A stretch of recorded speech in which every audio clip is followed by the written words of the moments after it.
All right, folks, good morning.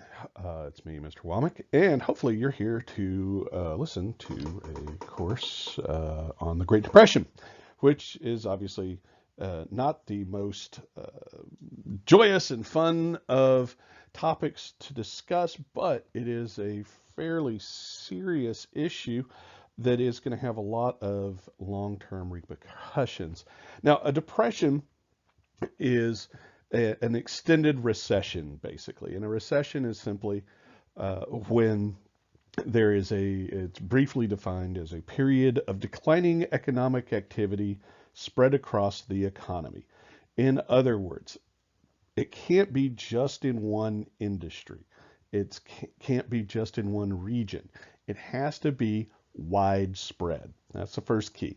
The second key for it to be a recession is, of course, that we have a decrease in economic activity, meaning not just that there's no growth, but it's also not level.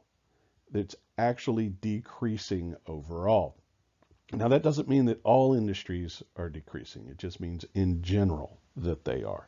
And so you see a reduction in economic activity. You see uh, fewer people selling things, fewer people buying things, fewer people working. These are all forms of economic activity. And so a recession is when that goes into a negative slump. So it's reducing. It becomes a depression when it lasts for a long time or is particularly severe.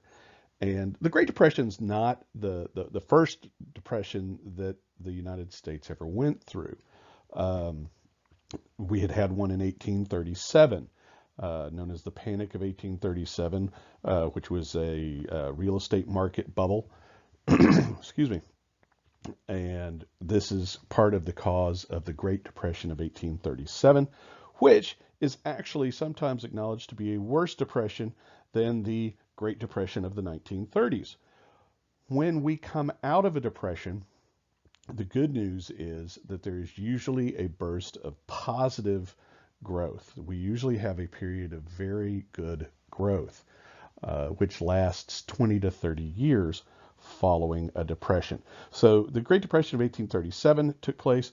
There was the Long Depression in the 1870s, which goes into the 1890s. It wasn't as deep, as bad as the Great Depression of the 1930s, but it did last quite a bit longer.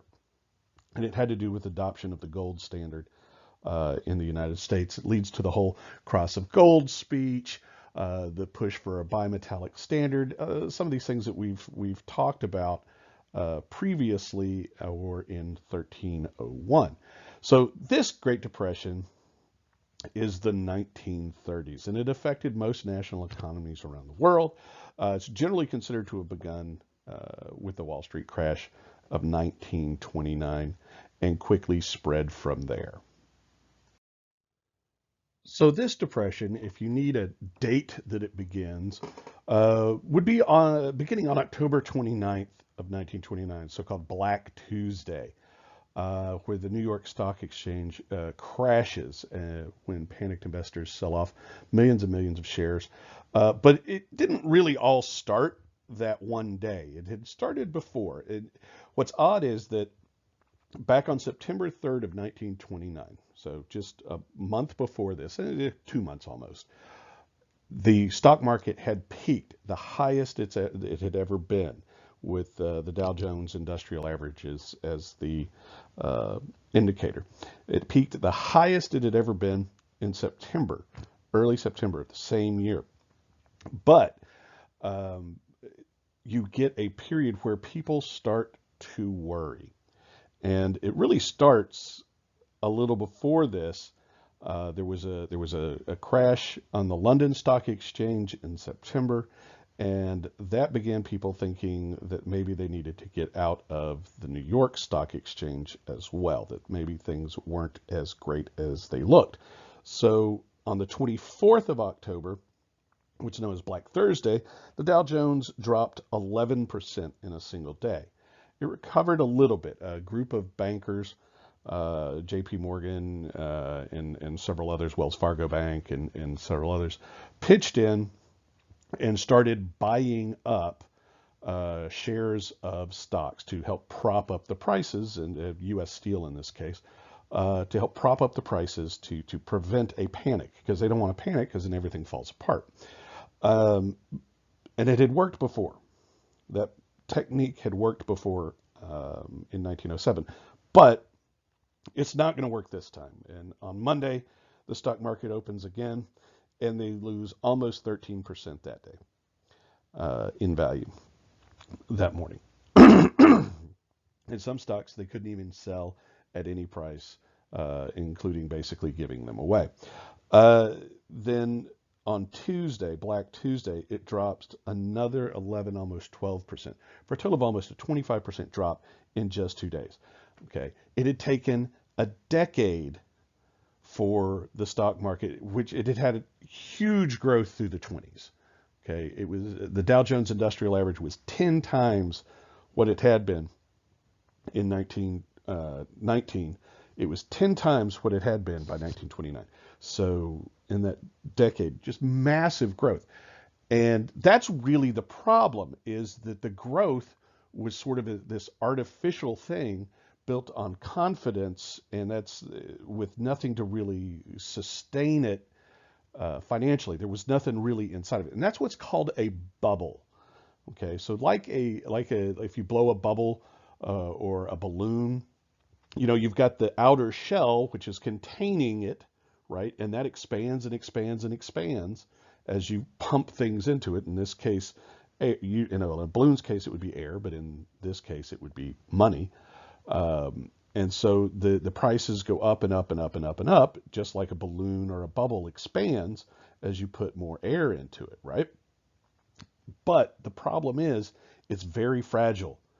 And if you puncture that, if you get rid of what's holding that edge, that's confidence that is holding everything in, okay? And if that gets too thin, if there's not enough confidence, then you get a panic. And once that starts to happen, the bubble can burst. And when the bubble bursts, all of the value goes away. Okay? And that's what's happening here. We have a stock market bubble that's been created. And it bursts, and we get Black Thursday, Monday, and Tuesday, October 29th, 1929. There's your start date. If you need one, hint, hint, you might. For the Great Depression, and that's going to last until World War II. So this is the Great Depression for a reason. Not only is it lasting for 12 years, from 29 to 41, really, it leaves it affects so many people, basically the whole country, and even more than just our nation. It goes out and hits the world, because the United States was such a major industrial power by this point that when we had a financial cold, the rest of the world would start to sneeze, to paraphrase Metternich. But it leaves millions jobless. Peak unemployment hits about 25% in 1933. That's 1 out of 4 people who would like to have a job could not find a job of any kind. That doesn't include underemployed. It doesn't include, of course, the people who weren't looking for work or who had given up looking for work. None of that. It leaves hundreds of thousands of families homeless. They lose their homes. It put people out on the road. Young men left home to go work. Fathers left home to go find work and send their money home, theoretically. That even happened within my wife's own family. One of her great grandfathers left home and never came back. This is breaking down the family unit. There's a huge feeling just generally of despair. People were just beaten down by it. And there was especially a feeling that the government had failed the people. And that can be seen in films made during the Depression, where the government and the banks are the bad guys. You'll see banks. Oh man, people were so angry at banks. Uh, they were so angry at banks that people who robbed banks became folk heroes. People loved Bonnie and Clyde, for example. Bonnie and Clyde's a great example of this. These people were murdering psychopaths, and yet they were held up by a lot of people as paragons of wondrous virtue because they took on banks. People were that angry at banks, even though they murdered people in cold blood in some cases. I mean, just for no reason. Uh, anyway, when Bonnie and Clyde, when they finally get caught, they don't catch them. They ambush them and kill them, shoot them down. Um, their funerals drew like 30,000 people to their funerals. Uh, so it's crazy that people were so desperate that they looked on these murderers as heroes somehow. Um, the suicide rate was insane, over 50% higher during that decade than the previous era. It changes everything. It even changes what people ate for dinner. If you were lucky enough to have a job and you could maybe get you could afford to pick and choose somewhat, uh, they still ate a lot more things like liver and stuff like that because it was less expensive. People previously hadn't wanted to eat it because personally, well, liver's gross. Liver's so nasty you can smother it, you can deep fry it, smother it onions and gravy, and I still won't eat it. Which if you've ever seen me, you know that's a bad thing. Um, but people ate it and enjoyed it. And so people of that generation, people who grew up as small children during that generation, that those were the things that they ate, and so they came to actually have a taste for it. And most people nowadays don't have that same taste. But I mean, it's just pervasive. It's everywhere.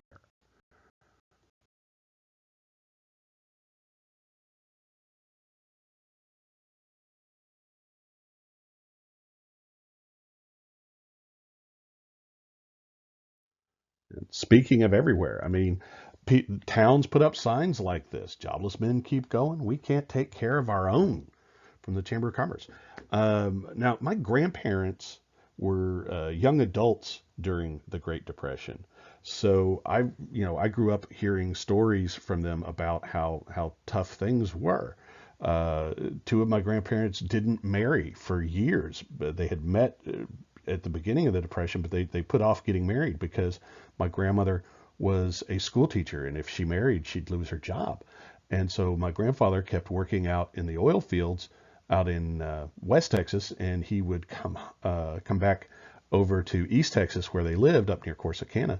Um, his family was there, and her family was there, and so he would come home for the weekend and take her out, and then turn around and drive back. You know, it was like a long, long drive, but he would make that trip just to visit my grandmother. Anyway, eventually they did get married towards the end of the Depression, and we had my aunt, and the war came along. We had my dad, and all that. But yeah, I mean, it was tough. Um, so, of course, the first thing that we want to look at is what caused it, and this is one of the reasons, of course, why we study history is so if by looking at these things, we can see what caused it and hopefully avoid repeating those mistakes, which is often one of the most commonly given reasons to even study history. There's others. So yeah, there's basically four major issues that are going to cause this. One is overproduction, which we've discussed a little bit before in class. The second is consumer debt, which we talked about during the 20s. We'll go over these all in a little bit more here in just a minute. The next is stock speculations, and the fourth is bank panics, runs on the bank. If you remember the scene from It's a Wonderful Life, I'm actually including it in this video or in a little bit, so that if you've never seen the movie, you should see it. But if you've never seen it, you can see what it looks like. It's pretty much a classic scenario. So overproduction and debt. Um, all of the rapid expansion in the Roaring Twenties creates sort of an industrial bubble. They're selling everything that they can. They're doing it on credit, which is part of why they're selling so much. But it's creating this bubble, like I discussed earlier, where people just keep pumping into it and into it and into it, and they think it's just going to keep expanding forever. But eventually, confidence is going to get too thin, the bubble's going to rupture, and all of it's going to spill out, like I mentioned. Um, and they're just producing too much. I mean, if I've got a washing machine factory, uh, how many washing machines do you need? One, maybe two, unless you're, running a laundromat or something. Uh, but yet, my factory makes washing machines, so I've got to keep making and selling washing machines in order to stay open and keep in business. So, what happens when I've sold all the washing machines I can sell? What happens? The bubble starts to burst. We have overconcentration of wealth. The richest 1% owned a third of everything. One out of $3 was in the hands of 1%. And part of the problem is that rich people tend to save their money rather than spend it all. Uh, Now, they spend more money than poor people because they have more to spend, but poor people spend a higher percentage of their money, which means that it stays in circulation. It goes from, someone who's poor goes to work, gets their paycheck on Friday. On Saturday, they go to the grocery store and buy their groceries. On Monday, they pay their rent, and so on and so on and so on. And by Friday, they're broke again, right? But all of the money that they made the previous week has been pushed back into the economy. It stays in the economy. Maybe they put a few bucks aside, but most of it is going out again immediately. Rich people, they may spend a total amount that's more, but as a percentage of what they have, they don't spend as much. A rich person, somebody rich who's on, say, a trust fund, they get their monthly trust fund check, and they pay the rent and the electric bill and the all the bills, and then they've got a big chunk left over. Well, okay, they maybe they eat out and go nicer places and have, but even so, there's a big chunk left over. What do they do with it? Well, a lot of them turn around and put it into an investment. They invest it, they save it, they put it away. But it's out of circulation at that point. And so it's not cycling through the system. It's not going to pay people's salaries who are then going out and buying food and the groceries. I mean, so it comes out of circulation. And so it's sort of tied up. Purchasing consumer goods on the installment plans. This was huge with the middle class. And they bought tons of stuff. And this was a matter of keeping up with the Joneses, right? They wanted to keep up appearances of prosperity and respectability and put on airs that maybe they weren't middle class, but that they were wealthy. And so they bought things that were more than they could afford to just pay for. And they bought labels and whatnot and wanted to shop at certain stores, to be seen shopping at the stores where the wealthy people shopped. And in Texas, that would be Sanger's. But later on, they moved other people in. But back in the day, it was there. But anyway, so they they do all of these things to keep up with the Joneses, and they've been taught for a decade that if you can afford a payment, you can afford the item. And we still do this, y'all. This is why credit card debt is so huge in America. It's a huge problem. If everybody were to stop paying their credit card debts, our economy would collapse. And the same thing is going to happen here. When things start to slow down, people stop paying it, and the economy begins to collapse. We also have overproduction, not just industrial overproduction, where they're making too many washing machines to sell and tying up money into that, and washing machine places or whatever going broke, but agriculturally.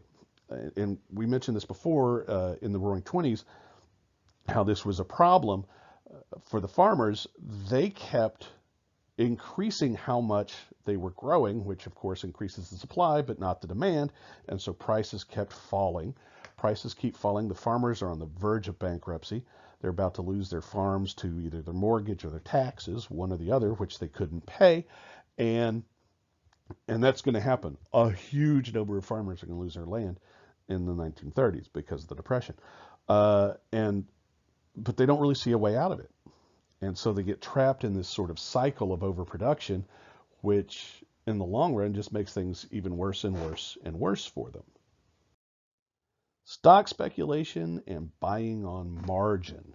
This is causing a stock price bubble. This is, again, reckless and pervasive stock speculation. Y'all know the basics of stocks, the stock market. I hope you purchase stocks at a low price. You hope that the price goes up. You sell it at a high price and you pocket the difference. If I can buy 10 shares of stock for $10, I've spent $100. If the stock then goes up to $20 a share, I sell it. I get paid $200. I've made $100. Hooray, right? Basic concept. They've done this. They've come up with this new idea, though. And it's basically using credit to buy stocks. And it's called margin buying. And what would happen is people would buy stocks for far less than the official value. They would be loaned the money for the purchase, basically by the stockbroker.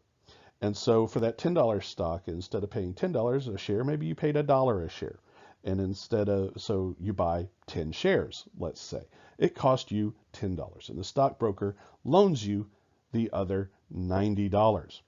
Now, as long as the stock market's going up, that's great, because when you turn around and sell it and it's $20 a share, he gets his $90 first plus a commission, right? So he's going to make a little bit of a commission on it, and he's probably charging you a little bit of interest on that loan he's made. So he's going to take his cut first, and maybe he gets 15 of those $20.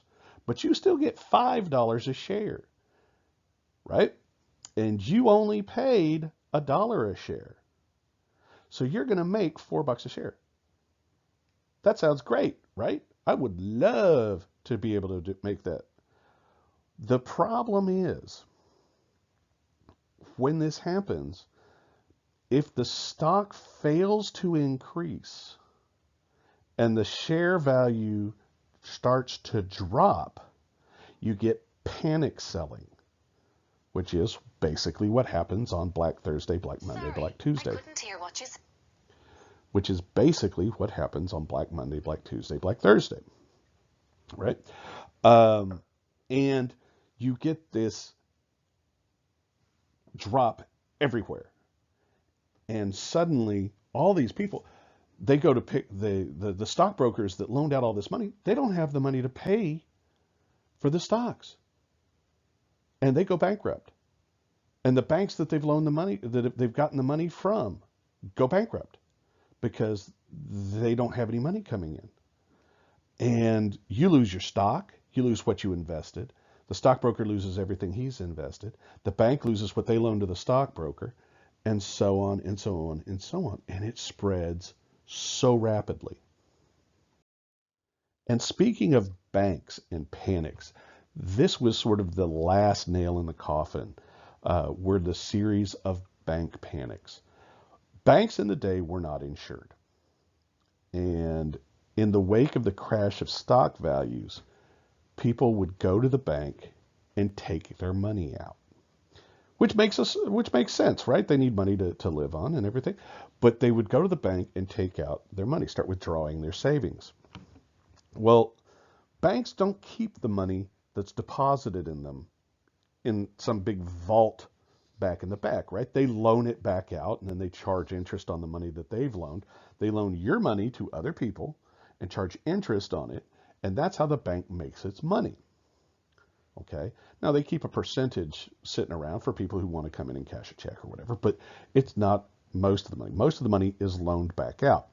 So when people come in, and if a half a dozen people come in, it's no big deal. If everybody that has money in the bank, or even half the people who have money in the bank, show up and say, yes, I want my money, they don't have the money to do it. And so they run out of cash and they close their doors. And 9,000 banks across the United States will close their doors during the Depression and never reopen. This causes people who have their money, when somebody hears that the bank down, the First National Bank of nowhere has closed up, they're like, thank God I'm not at First National Bank. I'm going to Second State Bank where I do have my money and go grab it real quick before something happens there. And so they go to the other bank and they have a run on the bank, and so on and so on and so on. And again, it becomes this cycle of panic. People just panic and it goes bad so quickly. People lose their trust in banks. So even if they manage to get their money out, or even if they didn't have their money in, they stop depositing money in the bank. So the bank doesn't get more money back in. Well, if the bank doesn't have money on its ledgers, it then can't loan money out to people who need something to tide them over to get through this low part and help restart the economy. And so that feeds into unemployment again. And so that people don't have any money to make, so they don't have any money to spend, so they don't have any, so the companies don't have any income, so they have to lay more people off, which makes more people unemployed.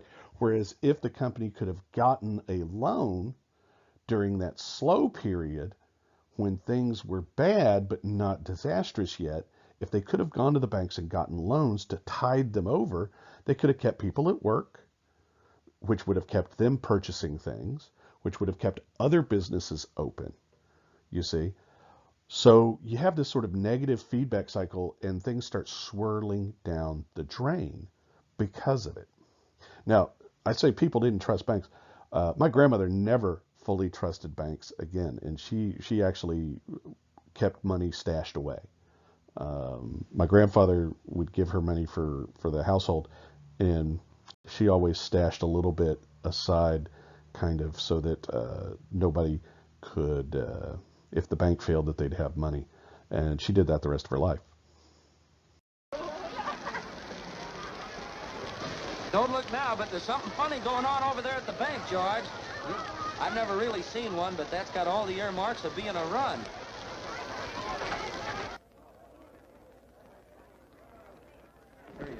Now, just remember that this thing isn't as black as it appeared.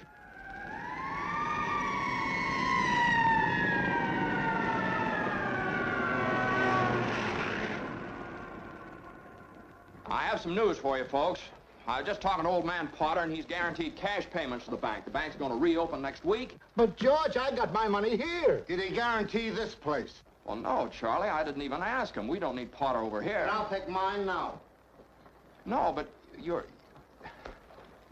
thinking of this place all wrong, as if I had the money back in a safe. The money's not here. Well, your money's in Joe's house. That's right next to yours. And in the Kennedy house, and Mrs. Maitland's house, and 100 others. You're lending them the money to build, and then they're going to pay it back to you as best they can. Now, what are you going to do, foreclose on them? I got $242 in here, and $242 isn't going to break anybody. Okay, Tom. All right. Here you are. You sign this. You get your money in 60 days. 60 days? Well, now, that's what you agreed to when you bought your shares. Tom, did you get your money? No. Well, I did. Old man Potter will pay 50 cents on the dollar for every share you've got. 50 cents on the dollar? Yes, cash. Well, what do you say? No, Tom, you have to stick to your original agreement. Now, give us 60 days on this Okay, thing. Randall. Are you going to Potter's? Better to get half than nothing. That's what I Tom! Randall, now, Randall, wait a minute. Now, wait. Now, listen. Now, listen to me. I beg of you not to do this thing. If Potter gets a hold of this building and alone, there'll never be another decent house built in this town. He's already got charge of the bank, he's got the bus line, he got the department stores, and now he's after us. Why? Well, it's very simple, because we're cutting in on his business, that's why. And because he wants to keep you living in his slums and paying the kind of rent he decides. Joe, you had one of those Potter houses, didn't you? Well, have you forgotten? Have you forgotten what he charged you for that broken-down shack? Here, Ed, you remember last year when things weren't going so well and you couldn't make your payments? Well, you didn't lose your house, did you? You think Potter would have let you keep it? Can't you understand what's happening here? Don't you see what's happening? Potter isn't selling, Potter's buying. And why? Because we're panicky and he's not, that's why. He's picking up some bargain. Now, we can get through this thing all right. We've got to stick together, though. We've got to have faith in each other. But my husband hasn't worked in over a year, and I need money. How am I going to live until the bank opens? I got doctor bills to pay. I need cash. I can't keep my kids on faith. I've got to have... How much do you need? Hey! I got $2,000. Here's $2,000. This will tide us over to the bank reopens. All right, Tom, how much do you need? $242. No, Tom, just enough to tide you over until the bank reopens. I'll take $242. There you are. That'll close my account. Your account's still here. That's a loan. Okay. All right, Ed. Well, I got $300 here, George. All right, now, Ed, what'll it take until the bank opens? What do you need? Well, I suppose $20. $20. Now you're talking. Thanks, Ed. That's fine. All right, now, Miss Thompson, how much do you want? But it's your own money, Now, George. never mind about that. How much do you want now? I can get along with 20, all right. $20. Fine. And I'll sign the Yeah. papers. You don't have to sign anything. I know you. You pay when you can. That's okay. All right, Miss Davis. Could I have $17.50? That's your heart. Of course you can have it. You got 50 cents. There we go. 7. We're gonna make it, George. 6. They'll never close us up today. 5, 4, 3, 2, 1. Bingo!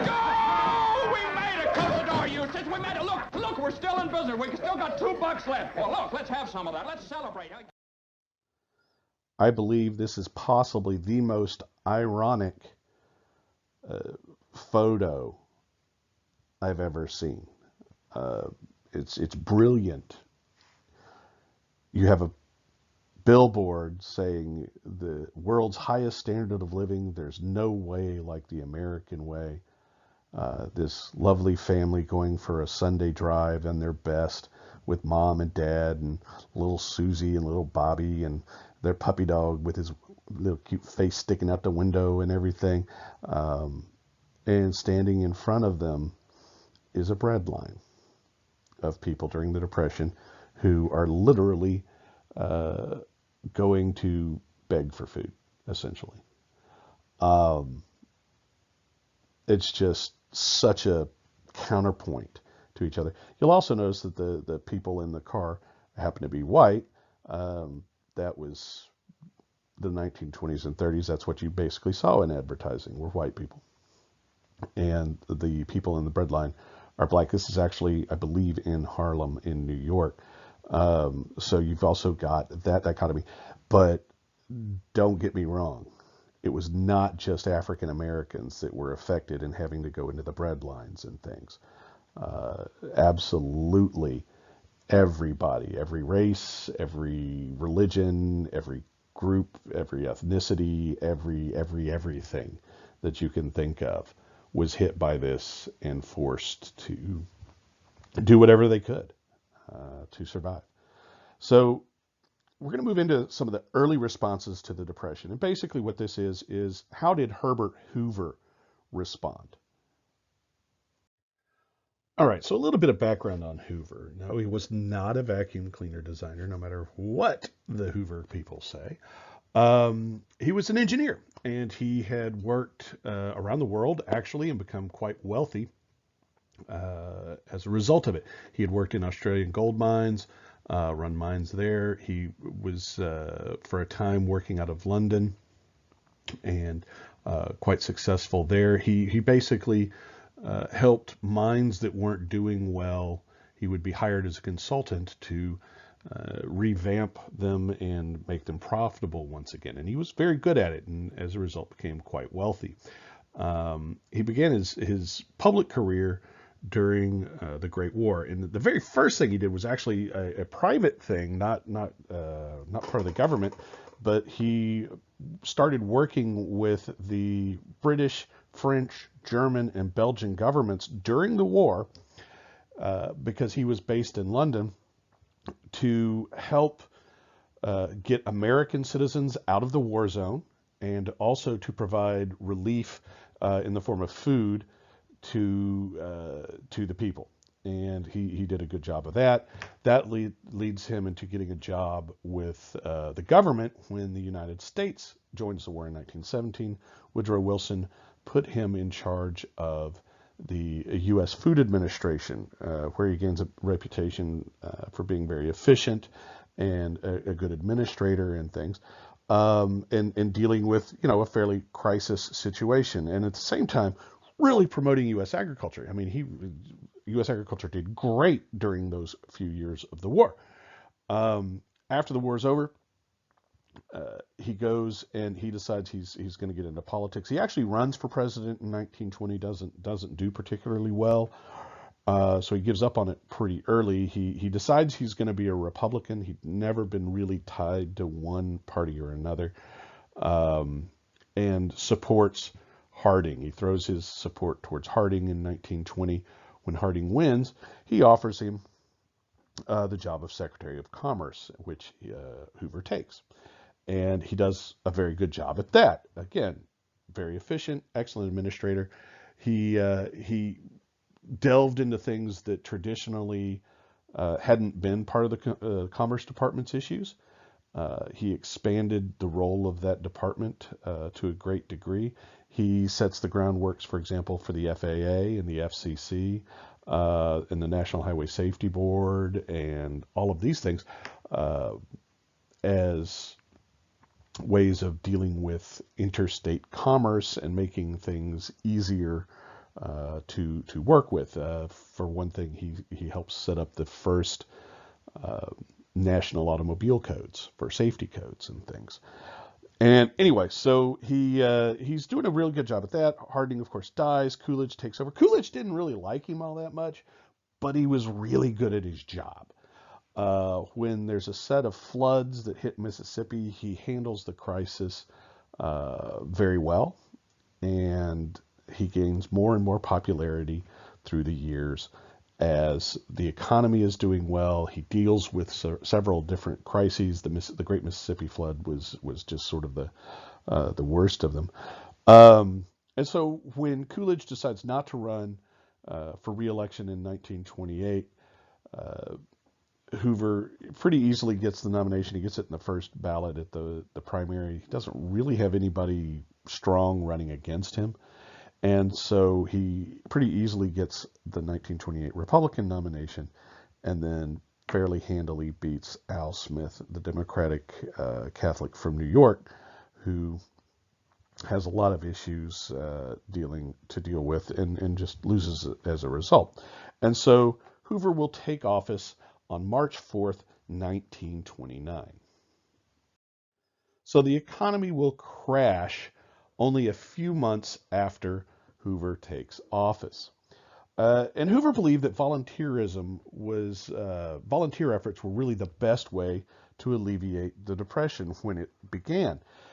He had been involved in massive volunteer efforts both before he got into government service and as Secretary of Commerce that had been successful. And so we thought we can pull ourselves out of this with local volunteerism, with a little assistance in organization, and some good old-fashioned hard work. We'll pull ourselves up out of this depression. He refused to take us off of the gold standard,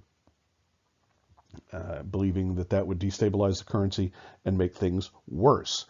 But instead, it kept the money supply small, and so they could not expand the money supply to pour money into the system. He approved of the Smoot-Hawley tariff, which raised tariffs a lot. This was protective tariffing, right? The idea was to protect American industry, of course, from overseas competition. And of course, what happens is it stifles international trade. Retaliatory rates from other countries hit us, and basically the entire international economy starts to slow, partly as a result of the Smoot-Hawley tariff. Now, he does spend $700 million on public works to provide jobs, and the most famous of them is a dam that we'll talk about here in just a minute.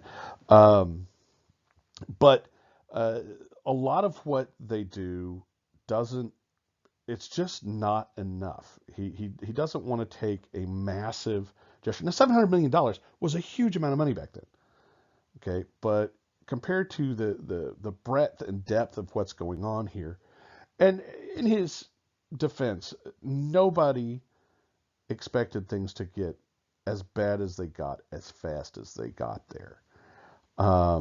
but largely, he doesn't spend money fast enough. They do set up the Reconstruction Finance Corporation. The idea is to give federal loans to businesses. What ends up happening, though, is a lot of cronyism. The people running the RFC loan money to their friends who then don't spend it the way they were supposed to. And so too little money gets out there. It's too cautiously done. And the response is simply just not aggressive enough. And as a result, people begin to think that he simply doesn't care or is just ineffective, that he's either incompetent or uncaring. Neither one of those was true. One of the massive projects that's going to take place during this time, and it puts a lot of people to work, was the building of what was originally known as the Boulder Dam and is now known as the Hoover Dam. They changed the name of it in, I believe it was 1947 or something to that effect. The Boulder Dam, it's out there near Las Vegas. If you've never been there, it's really, or Hoover Dam, it's really an incredible edifice. It's huge. It's immense. It was the largest concrete structure that had ever been built at that time. It had been approved in 1928, but they didn't start production until 1931. So it's during the Depression that they begin construction. And they will turn it over. It was scheduled to be finished in about 1938. And they actually get in ahead of time. It's actually finished by 1936. They turn it over to the government, which is amazing because government projects never go early. But it's this immense thing. It cost $49 million in 1931, which is like almost $700 million now. It took 5 years to build. It's 726 feet high, and it's 1,244 feet long. It's really huge. It's over 3 million cubic yards of concrete.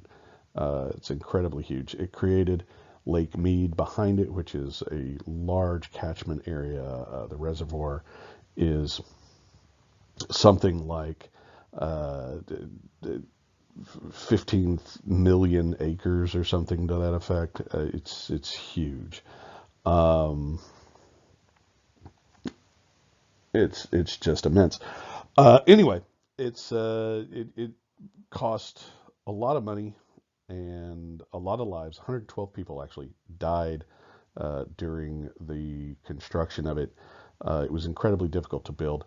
But it's a great example of one of the ways that people responded to the Depression was in the construction of these huge public works.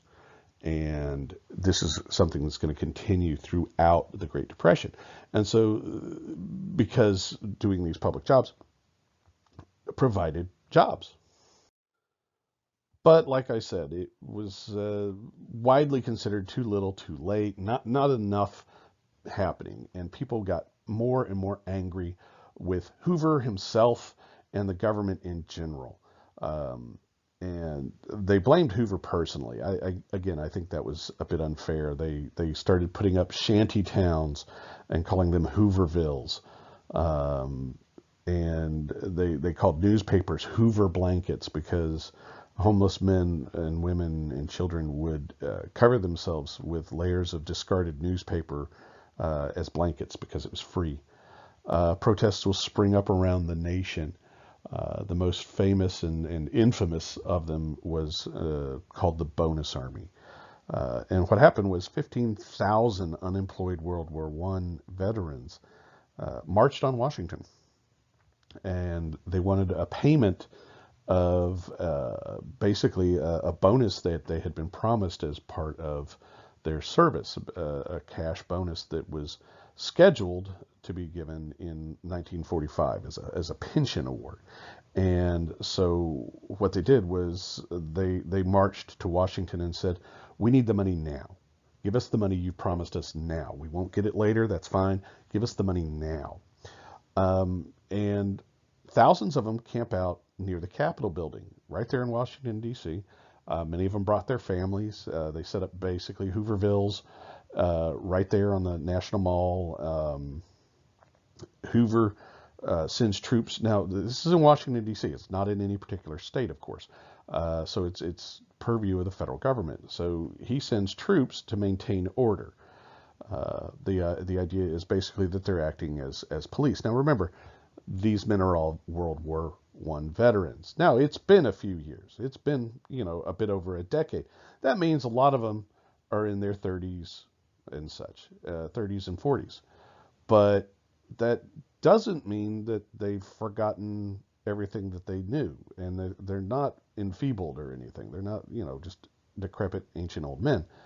The Hoovervilles that the Bonus Army is in, they're not really great places. There's crime and violence and drunkenness and gambling and prostitution, and it's pretty bad there. And so in order to help maintain order, Hoover sends soldiers to sort of keep an eye on things and break up fights and stuff like that. Douglas MacArthur, who is a very young general at the time, he's placed in charge of these troops, and he decides that what he's going to do to solve this problem is evict the bonus marchers. And so one morning he uses tear gas, and troops with bayoneted rifles march in and drive out the marchers and burn the main encampment to the ground. This is in our capital city, and you can see photos taken of it. These are American troops herding American citizens off, who were relatively peacefully assembling and legally. It's not a good take. It's not a good look. And these photos, of course, make it into the newspapers. And although MacArthur had acted without permission from Hoover to do this, again, Hoover's going to be the one that gets blamed. And that's really going to carry over. And so we come to the election of 1932. Hoover runs for re-election. He does not feel that there's any hope for him to win. But literally no other Republican wants to. They all know that no Republican is going to win this because their party is being blamed for the Depression. That's what happens. Presidents take the credit for a strong economy, and they get the blame for a weak one, even though, as we've discussed before in class, the president does not have absolute control over the economy, of course. Yet, certainly they have influence and effect on it, absolutely. But they obviously don't have complete control. Otherwise, we would never have anything but a full throttle growth, because they wouldn't want to look bad. If they had that much control over it, that's all we would ever have is growth in positive direction. We'd never have recessions or depressions if they could avoid it. So it's unfair to blame the presidents entirely. They do have influence. They don't have control. But Hoover knows, look, the public blames me. They're mad at me. It's not all my fault, but that doesn't matter. The Republican Party knows that they're not going to win. And so Hoover basically offers to fall on his sword, politically speaking, for the party. And so he takes the hit. Franklin Delano Roosevelt, a relatively young man, who had previously run in 1928 for vice president, will be the Democratic nomination. And essentially, as soon as he wins the nomination, he's won the election. And pretty much everybody knew it. And what he runs on is the promise of a New Deal for Americans. He's going to make sure that Americans will get a new, more vigorous approach towards dealing with the economy and the Depression. And that's obviously what everybody wants to hear, right? They're They said, look, we gave the Republicans a chance. They were in office when all this happened. We blame them for it and for the lack of substantial response. And so they give the Democratic Party their chance. And FDR will win easily. That's the most common abbreviation, by the way, for Franklin Roosevelt.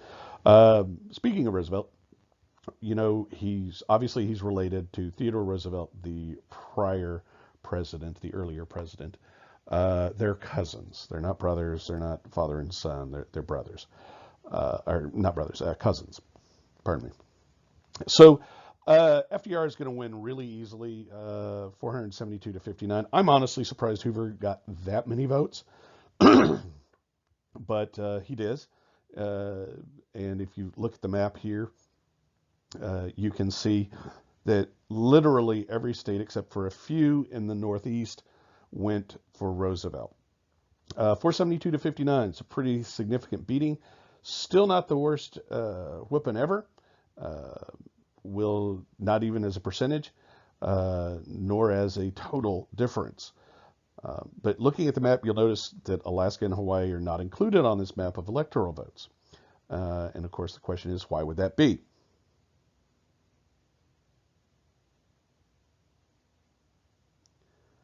And the answer is, of course, Alaska and Hawaii are not yet states, and therefore they don't get votes. You'll also notice, maybe if you look real close, that Washington, D.C. did not get votes at that time either. In 1932, they did not have the ability to vote for president. They didn't have representatives in the Electoral College because, again, not a state. There are advantages to being a state. I think that's going to be a good spot to break off for today. Next time, we'll be discussing what Roosevelt's New Deal was. How did Roosevelt and the Democrats who are elected on his tailcoats respond to the Depression? How well did that work? And we'll go through the alphabet soup of all the agencies, the expansion of federal government authority, and lots and lots of other really neat things when we see each other again or hear from each other again in a couple of days. Thanks a lot, and we'll talk to you.